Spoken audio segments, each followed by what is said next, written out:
মার্কিন president Donald Trump জানিয়েছেন তার প্রশাসন ভারতের কাছে অত্যাধুনিক যুদ্ধবিমান F-35 বিক্রি করতে প্রস্তুত। আর এই ঘোষণায় ক্ষুব্ধ হয়েছে পাকিস্তান।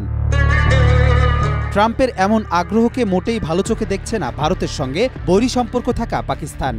ভারত পাকিস্তানের দোদুল্যমান সম্পর্কে এটি বড় ধরনের পরিবর্তন আনবে বলে মনে করছে পাকিস্তান প্রশাসন।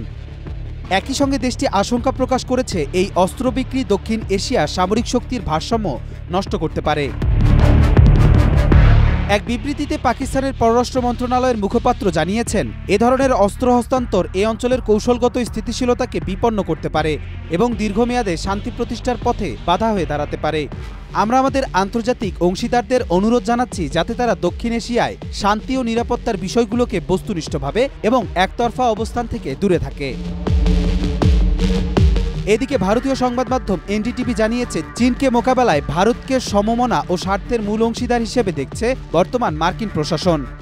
ট্রাম্প ও মোদির মধ্যে বৈঠকের পর প্রকাশিত যৌথ সংবাদ সম্মেলনে পাকিস্তানের বিরুদ্ধে সন্ত্রাসবাদ ইস্যুতে করা মন্তব্যকে একপাক্ষিক ও বিভ্রান্তিকর বলেও অভিহিত করেছে ইসলামাবাদ।